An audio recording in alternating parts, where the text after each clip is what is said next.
there, everybody. Hope you are all doing great. It is a beautiful day in Terrell, Texas, and beautiful day to be alive. Today, as I was listening to a number of different things and thinking about where we are today, I was really encouraged by Psalm 11, and I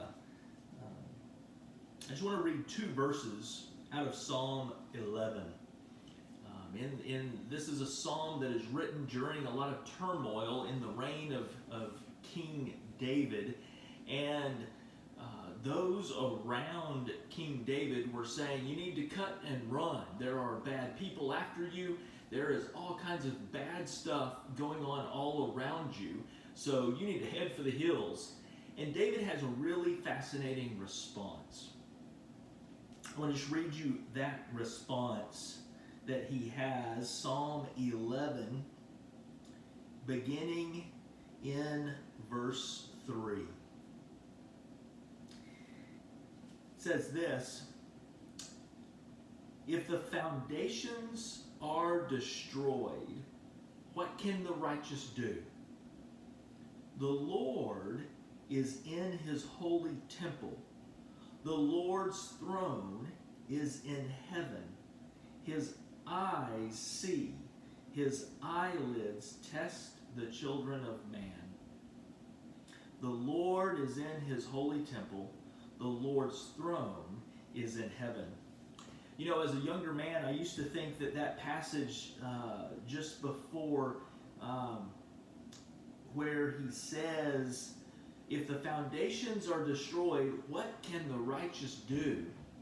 I used to think that was a statement of desperation, a statement of almost whining. What can we do? Oh no! You know, I'm so sad and forlorn and I'm out of control and oh no. But really, there's two things going on here. One is, honestly, he's just making a statement of fact. Just a statement of truth. You know, there is a belief that you and I are actually in control. And then the year 2020 takes place and we find out that we're not in control. See, David was reminding those around him that first and foremost, he is not in control. You know, one of the things I love watching is when I go to Home Depot, they have these great shopping carts. And the shopping carts have little steering wheels for the kids to sit in. And the parents are pushing. And the kid is steering those shopping carts. Maybe you've seen those at Walmart as well. And it's really funny when you have a kid, a child who's sitting there and he is steering and he really thinks that he is directing that shopping cart and he is working really hard. But in truth, what is happening? The mom or the dad, the parent, they are directing. They are moving the child through the aisles, and whatever the kid thinks, that child is not in control.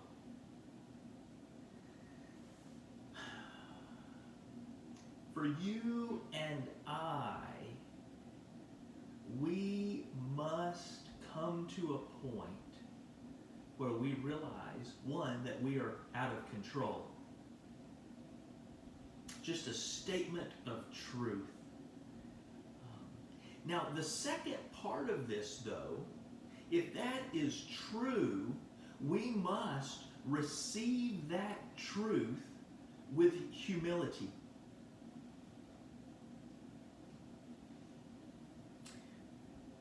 Because that's a humbling truth. It is hard for us to realize that there are things that are out of our control.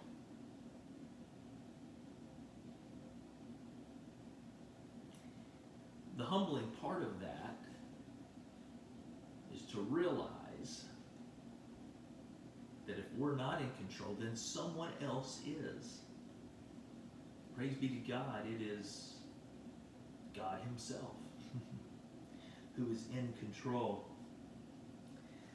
So if that is the mind part of that, then what is the heart part of this? And that's in the next statement where David writes, if we are out of control, in essence, he says, what can the righteous do?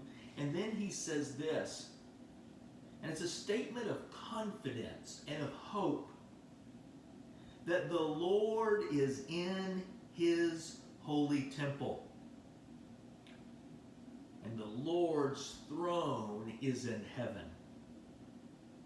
The Lord is in His holy temple, and the Lord's throne is in heaven.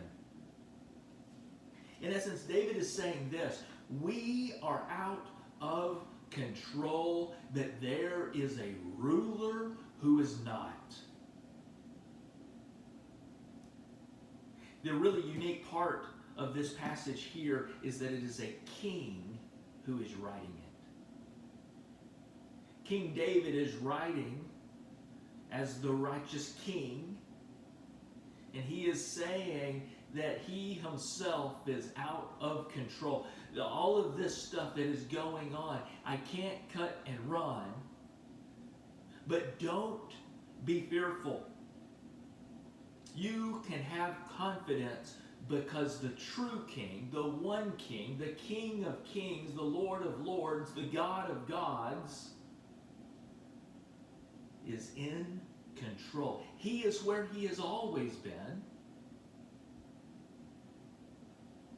in His holy temple and on His forever throne.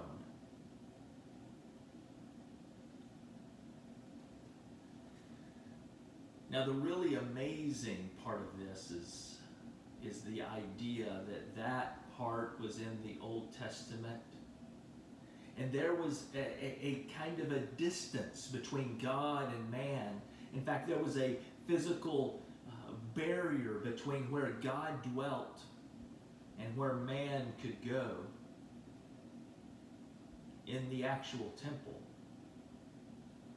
And even if you'll remember, Moses asked to see God Himself, and God said, no, you can't see me because it would kill you, so you can only see the cloud, the Shekinah glory behind me. But then something amazing happens. In the New Testament, God becomes man and dwells among us, and we have seen His glory. In the darkest of times, remember that. And so what is our response to that? Well, I believe there's two passages that point to that. One is in 1 Thessalonians chapter 4.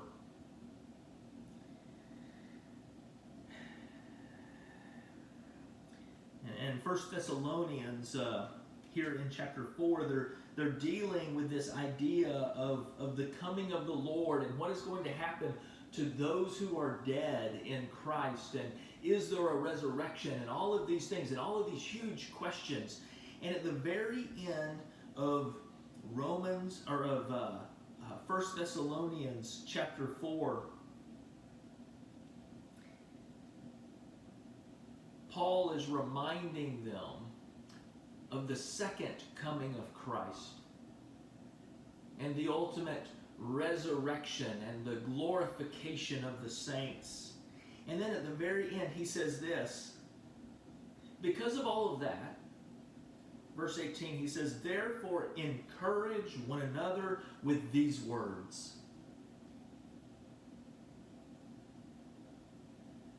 Paul is saying that we are to trust and to encourage others.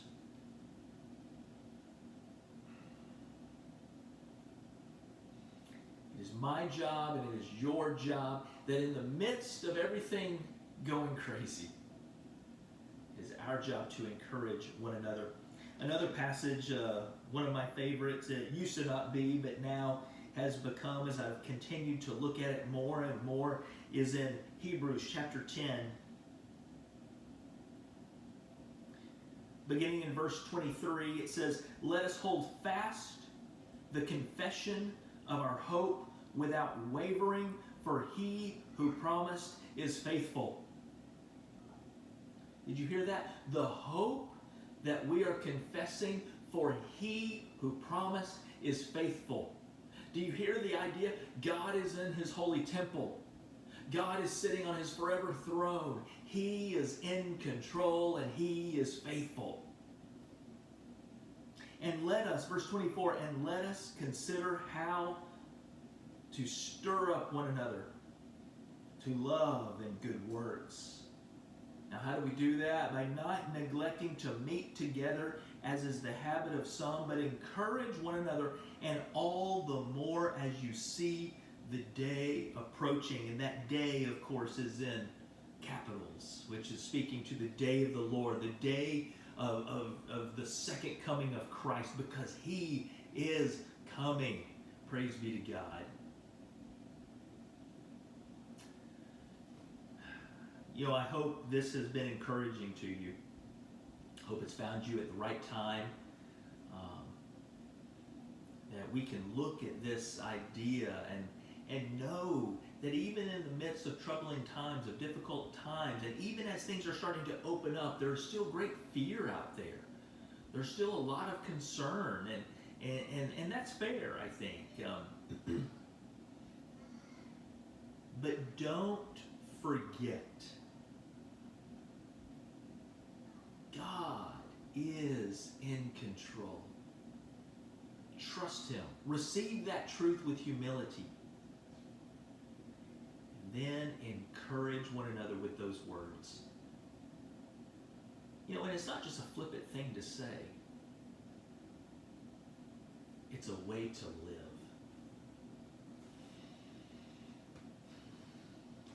Now for us, as a church at Rockwell and Bren here in Terrell, Texas, Rockwell and Bren Church of Christ in Terrell, Texas, we are reopening on Sunday. We're going to have a great opportunity to encourage one another, face to face, not just on the telephone, not just through cards, but actually face to face. And it is going to be a super exciting day. If you are able to be there, we truly look forward to seeing you. Of course, we will have our guidelines in place, and we will be doing our best to social distance and wearing masks in transit and all of that, and doing a lot of smiling with our eyes, of course, so you can tell that we're smiling and waving and all of those things that we're going to do, and it's going to be a fantastic day. It's also a fantastic time, a great time to invite your neighbor. I was talking to someone today and just met them for the first time, and someone that I was with told them what I did, and they said, we're looking for a great church. I said, well, we are a great church. You should come Sunday. And so we'll see if she comes or not. Looking forward to seeing you, and if we don't see you in person, we will see you online at 10 o'clock Sunday morning. God bless you. I love you all. We'll see you soon.